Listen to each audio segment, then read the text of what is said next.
everyone, welcome back to my YouTube channel. For today's video, I'd like to share with you a project that I came up with that is perfect for Mother's Day.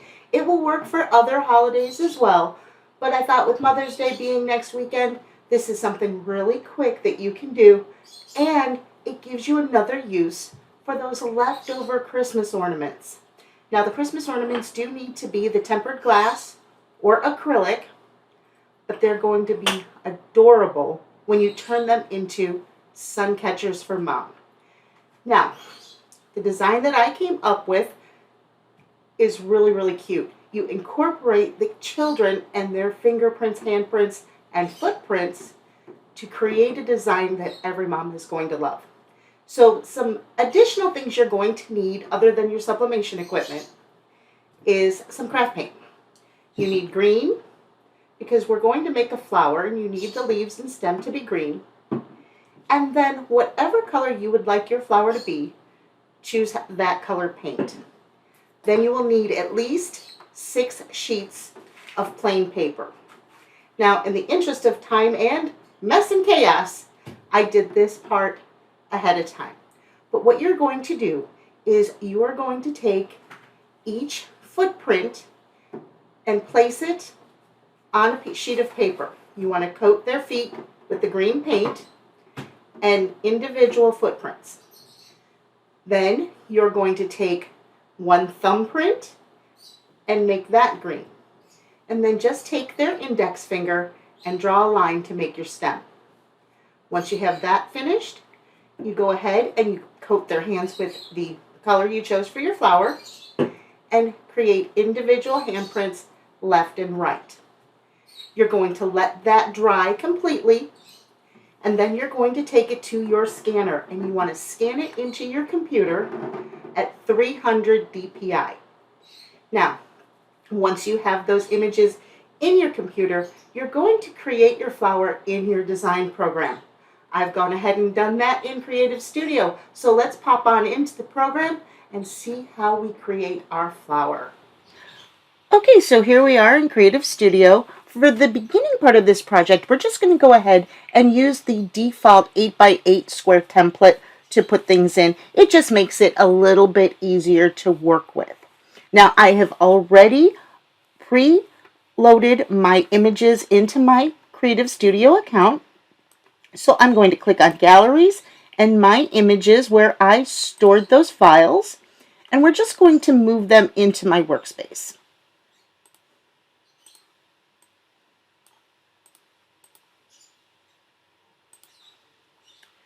Okay, now when we scan them in, it does pick up the white space of the paper. So we're going to remove the white areas on each one of the images. So we click on Clear White, and then just click on the white part and it removes it, and click Save. And then size them down to move them out of your way so you can work with the other pieces of our project.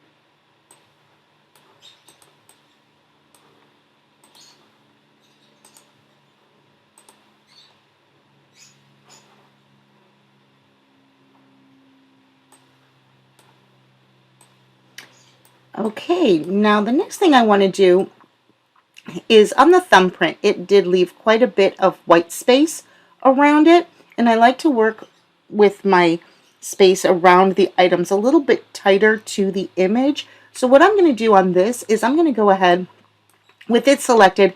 I'm going to choose crop, and I'm just going to crop out that extra area.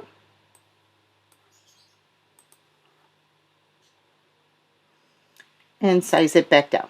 So now let's go ahead and put our image all together. We're going to use just the fingerprinted line as the stem of our flower. And it's going to be different from person to person. And the way this one was done, I think I like this lighter part to be the top of the stem.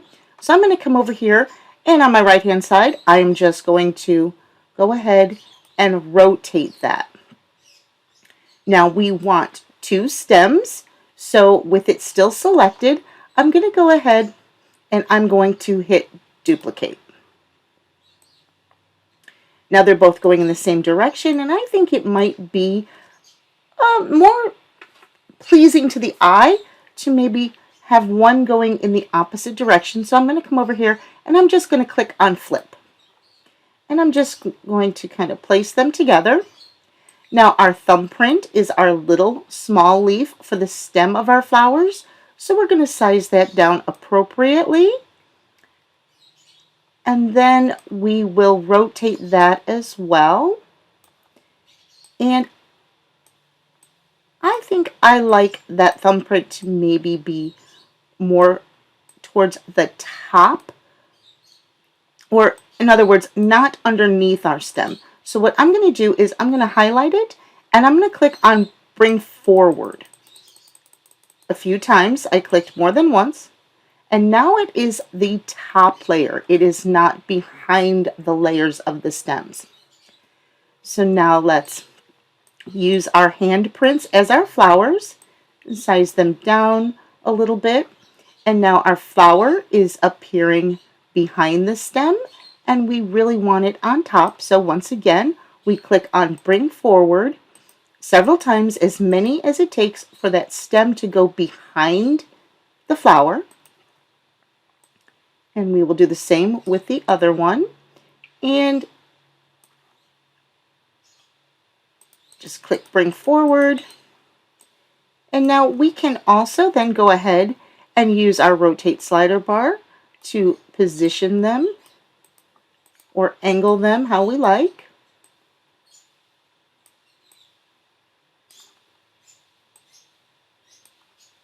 And now we're going to use our feet prints as our large leaves at the bottom of the flower. So size those appropriately. And once again, we're going to just rotate. And then we're going to click on bring forward until it's on top.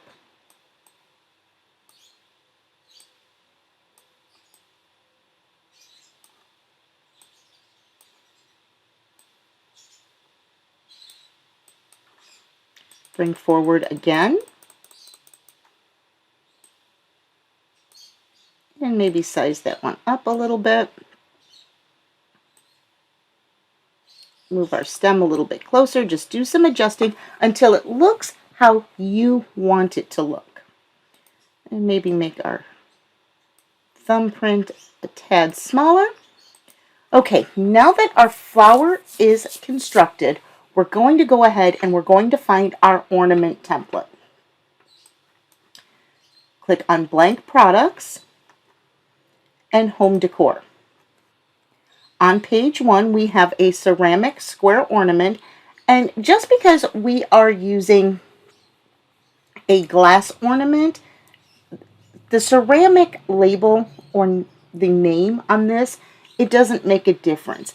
It's the size that matters. And this is a 3x3 ornament, just like the one we are using. Now, mine has more of a straight edge, and this has a little bit of a curve, but I'm okay with that because it is still going to fit. My bleed might be a tad bit smaller than I am used to, but I promise it will work. So now we're going to go ahead and we're going to click on Select All. And that allows us to move and size our flower without tearing apart the pieces or the different layers. And then we're going to place it where we would like it. And then we need to click on Select All once again to turn it off. Now I'm going to add the background. So I'm going to click on Elements, and I'm going to go into our Shapes folder. I'm going to look for the shape that is a filled in square and click to move it to my workspace. Now I need it to cover the entire area of the ornament. Now when we size in Creative Studio by pulling or pushing on the corners, it sizes proportionately, meaning that it sizes both the height and the width by the same amount at the same time. That actually does not work for this particular project. I need to be able to size in one direction at a time. So what I'm going to do is, with my square selected, I'm going to come over here on the right hand side and I'm going to locate this option called Lock Aspect Ratio, and I'm going to uncheck that. Now this will allow me to make my square more wide than it is tall if need be, or vice versa. And I'm just going to size this until it fills my entire project area into my bleed. And my bleed area, as you know, is this gray portion around the template. Once I have it sized, I'm going to go ahead and I'm going to click on Lock Aspect Ratio again so that it maintains those dimensions. Now we're going to go ahead and we're going to add color to our background. I'm going to click on Fill Color, and I've chosen a sky blue for the background, and I'm going to enter that RGB code now.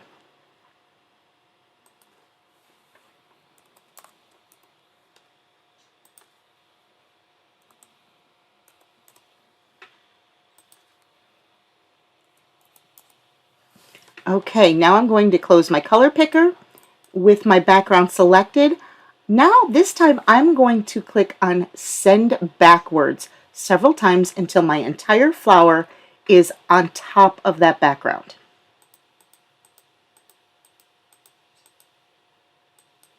Okay, now it's time to add some text. I'm going to click on my text option, and for this particular project I chose a font that I have uploaded into the program. Now this does require that you have a premium membership. If you don't have that premium membership, there are several fonts in Creative Studio that you can choose from. So I'm going to click on Uploaded, and I'm going to use Child Writing Book. Now I have my text box. I come over here to the right and I enter my text.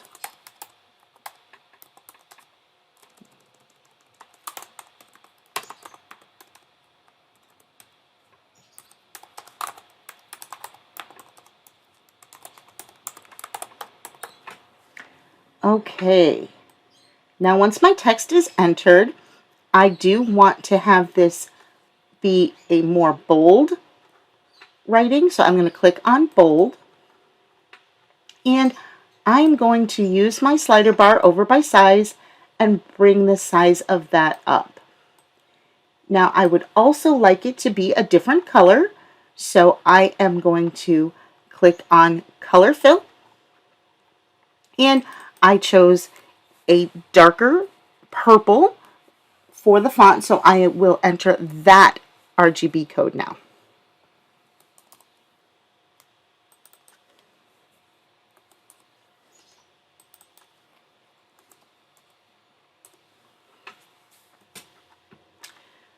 Okay, now around my writing, I want that to pop and play a little bit more.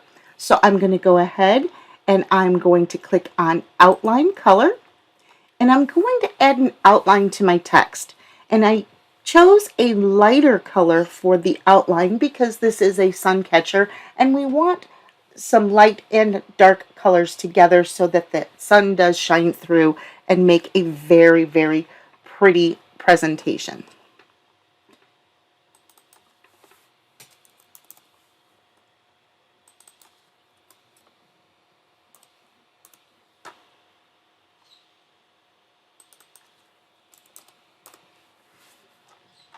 Okay, once we add that RGB color to the outline, we need to come to our stroke slider bar and move that up a little bit. Now that we have that first line of text all formatted, I'm going to select it. And what I'm going to do is click duplicate. And it's going to give me another text box. And I'm just going to come in here and I'm going to write my second line of text. And this way I don't have to keep choosing my colors. The only thing I do need to do is come over here and click on bold and then maybe adjust the size a little bit. Okay, now our Suncatcher is all designed and completed. We're going to go ahead and we're going to go into Print Manager and print out our project. We simply click on Print. When we get our print settings screen to come up, if you have multiple printers, you will need to choose the one you want to send it to. I'm going to go ahead and send it to my smaller printer. I'm going to choose my 400. My tray is good, US letter is good. Now, this is a glass item and we will be pressing on the back of it. So in this case, we do not want to mirror. So I'm going to remove that check mark. Now under my product, I'm going to choose ceramic and glass. If you are using an SG500 or an SG1000, the selection will only say glass. TruePix Classic is the correct paper, high quality, and I'm going to change my color mode to photographic. Or I'm sorry, from photographic to vivid. And now we're going to go ahead and we're going to click on print.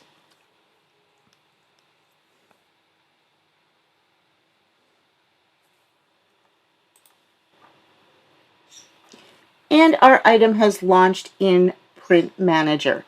Now I like to go to my layout tab and remove the center option, but then also tell it to impose margins. This way it's up at the corner of my paper and it is all within the printable area. If you forget to tell it to impose margins, what will happen is a portion of your design will not print because Sawgrass printers do not have borderless printing capabilities. So we do want to make sure we have that. Everything looks good.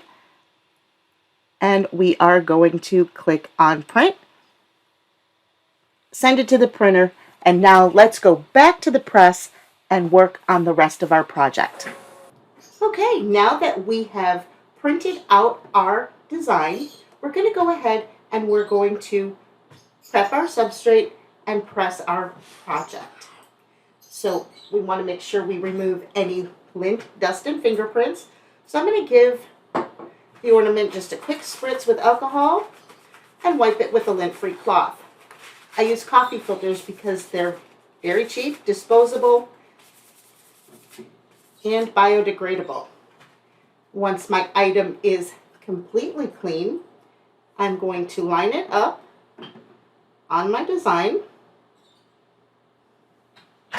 and take it down.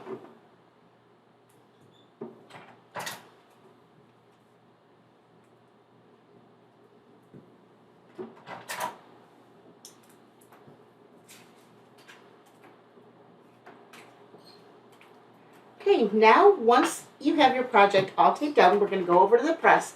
Now I have my press set at 385 for 240 seconds. And we are going to make sure we put our parchment paper down or blowout paper just to protect our press. I'm going to put that down.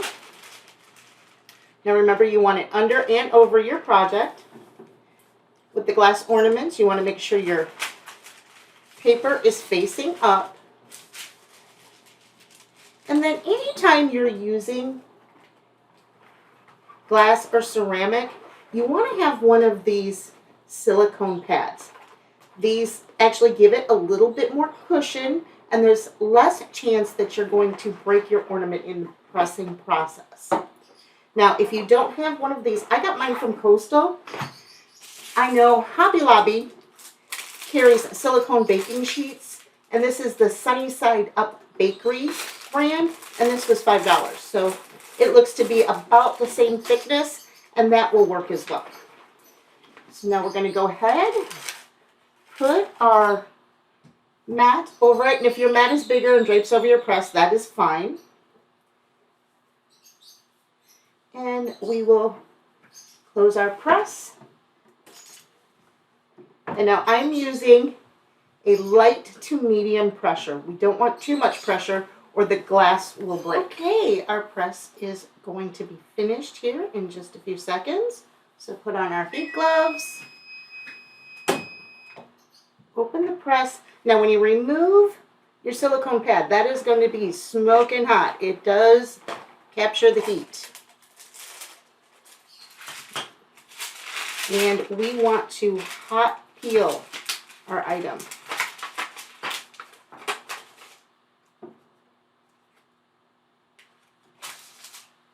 And there you have it. Kind of hard to see on camera. Whoa, that's hot. Let's put some white backing behind it to kind of give you an idea of how that press turned out. Turned out gorgeous. Now, what I normally do is I string through a complementary color of a ribbon so that they can hang it, give them a good generous long piece. Or if you want, you can pick up some fishing line and rather than ribbon, put it on fishing line and give it kind of that free floating invisible look. I'm telling you, every mom is going to love these. Grandma's going to love them. They are great for Mother's Day, birthdays, Grandparents' Day, whatever. I love doing this project. If you like this project, please remember to give me the thumbs up. All the products that I've used will be linked in the video description, as well as links for you to follow me on Facebook. See you later, everyone.